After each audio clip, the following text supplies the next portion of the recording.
જય હિન્દ વિદ્યાર્થી મિત્રો, જીએસ પોઈન્ટરમાં આપ સર્વેનું હાર્દિક સ્વાગત છે. અને આજે આપણે સ્પોર્ટના કરંટ અફેર્સ અંતર્ગત તાજેતરમાં આઈપીએલનો 2026નો સિઝન સમાપ્ત થયો છે. તે સ્પોર્ટને અનુલક્ષીને આઈપીએલમાંથી વારંવાર કરંટ અફેર્સની બેઝ પરીક્ષાની અંદર પ્રશ્નો પૂછાતા હોય છે. તો તેને અનુલક્ષીને કરંટ અફેર્સના સ્ટેટિક પોઈન્ટ જોઈશું કે જે તમને આવનારી પરીક્ષાની અંદર ખૂબ જ ઉપયોગી નીવડશે.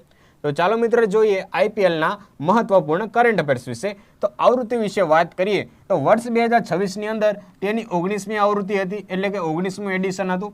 તો વાત કરીએ તેના સમયગાળા વિશેની કે 28 માર્ચથી લઈને 31 મે 2026 સુધી તેનું આયોજન કરવામાં આવેલું હતું.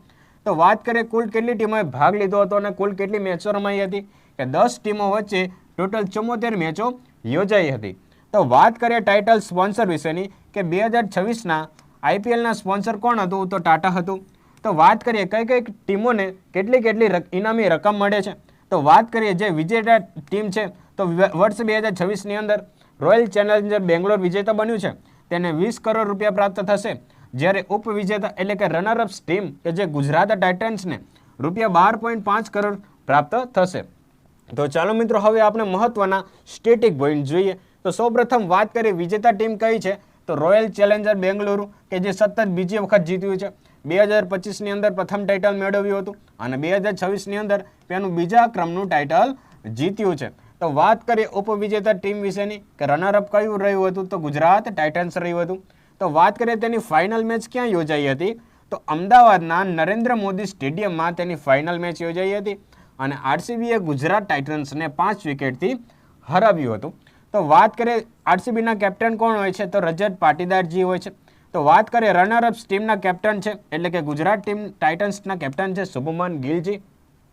વાત કરીએ player of the match final ટુર્નામેન્ટની અંદર વિરાટ કોહલી રહ્યા હતા. તો ચાલો મિત્રો નેક્સ્ટ પોઈન્ટની વાત કરીએ કે સિઝનના સર્વોચ્ચ કે જે વ્યક્તિગત એવોર્ડ્સ પ્રાપ્ત થાય છે.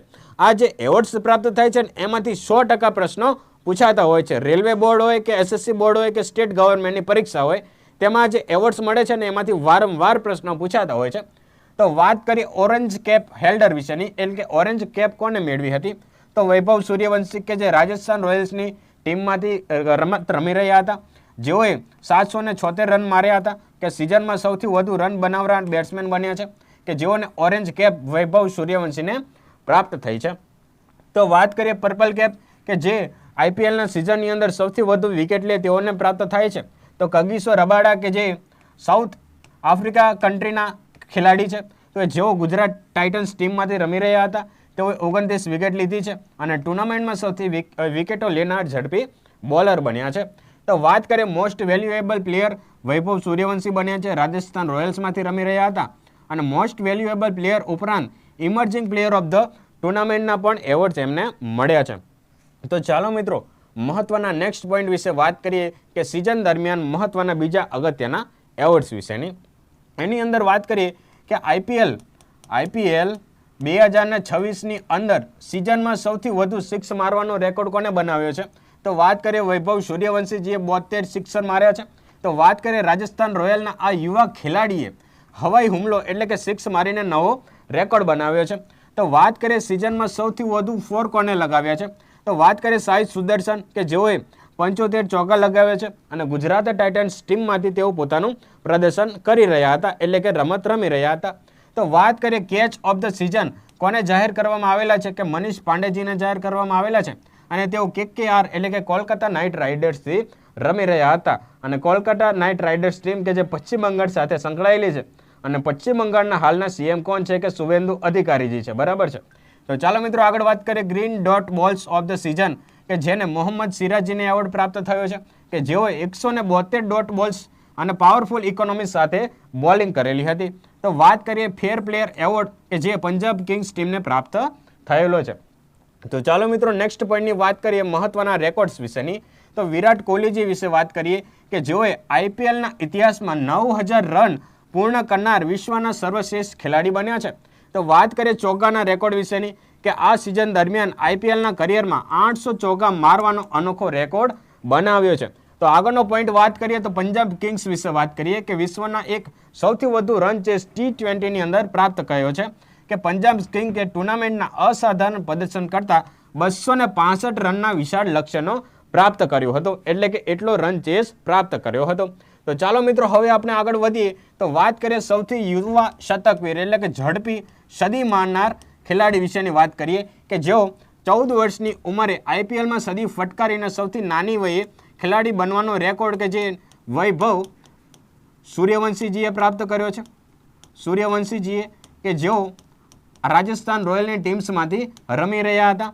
તો વાત કરીએ સિક્સર્સ કિંગ તરીકે કે તેઓએ 72 છગ્ગા મારીને સૌથી વધુ અત્યારથી શાનદાર અને અજય રેકોર્ડ બનાવે છે. બરાબર છે, એ પણ કોને નામ ખ્યાલ જાય છે એટલે કે સૌથી વધુ આપણે 6 એટલે કે સૌથી વધુ 6 અને સૌથી ઝડપી સદી મારવાનો રેકોર્ડ કે જે વૈભવ સૂર્યવંશીજીએ બનાવેલો છે. તો ચાલો મિત્રો આગળ વાત કરીએ આપણે આઈપીએલની અંદર સૌથી મોંઘા ખેલાડી વિશેની કે 27 કરોડ ભારતના એક સૌથી મોંઘા ખેલાડી બન્યા છે ઋષભ પંતજી કે જેઓ આગામી 2025ની હરાજીમાં લખનઉ સુપર જાયન્ટ્સ માટે ખરીદ્યા હતા, એટલે કે એલએસજીમાંથી તેઓ પોતાની રમત રમી રહેલા હતા. તો વાત કરીએ 2026ના વિદેશી સૌથી મોંઘા ખેલાડી વિશેની કે કેમરૂન ગ્રીન કે જે ઓસ્ટ્રેલિયાની ટીમમાંથી રમે છે અને હાલમાં કેકેઆરમાંથી રમી રહ્યા હતા કે જેઓને ₹25.20 કરોડ તેઓ તે ખરીદ્યા હતા.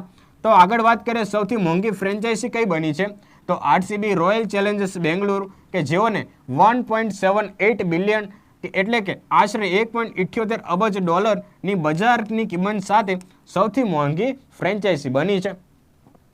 સો વિદ્યાર્થી મિત્રો હવે આપણે જે આઈપીએલ જે ટીમ હતી એ ટીમના કેપ્ટન કોણ હતા તેની એક આપણે ક્વિક રિવિઝન માહિતી મેળવી લઈએ. તો વાત કરીએ આરસીબીના કેપ્ટન કોણ હોય છે તો રજત પાટીદાર હોય છે. તો વાત કરીએ ગુજરાત ટાઇટન્સની તો ગુજરાત ટાઇટન્સના કેપ્ટન છે શુભમન ગિલજી. તો સીએસકેના કેપિટલ છે ઋતુરાજ ગાયકવાડ. તો વાત કરીએ એમઆઈના કેપિટલ કોણ હતા તો હાર્દિક પંડ્યાજી હતા. તો વાત કરીએ રાજસ્થાન રોયલના કેપ્ટન હોય છે રિયાન પરાગજી. તો ચાલો મિત્રો નેક્સ્ટ પોઈન્ટ વાત કરીએ તો પીબીકેએસ એટલે કે પંજાબ કિંગ્સના કેપ્ટન હોય છે શ્રેયસ અય્યર. લખનઉ સુપર જાયન્ટ્સના કેપ્ટન કોણ હોય છે તો ઋષભ પંતજી હોય છે. તો દિલ્હી કેપિટલ્સના કેપ્ટન હોય છે અક્ષર પટેલ. તો આગળ વાત કરીએ સનરાઇઝ હૈદરાબાદના કેપ્ટન કોણ હોય છે પેટ કમિન્સ અને વાઇસ કેપ્ટન હોય છે ઈશાન કિશાન. તો વાત કરીએ કેકેઆર કોલકાતા નાઇટ રાઇડર્સના કેપ્ટન કોણ છે તો અજિંક્યા રહાણેજી છે. સો વિદ્યાર્થી મિત્રો આ હતી સ્પોર્ટની કેટેગરી અંતર્ગત આઈપીએલ વર્ષ 2026માં જે ટુર્નામેન્ટ યોજાઈ હતી તેની કરંટ અફેર્સ અને જીકે બેઝ સ્ટેટિક માહિતી કે જે તમને આવનારી પરીક્ષાની અંદર ખૂબ જ ઉપયોગી નીવડશે. તો આવી જ પરીક્ષાલક્ષી માહિતી મેળવવા માટે જીએસ પોઈન્ટરની સાથે સંકળાયેલા રહો. જય હિન્દ.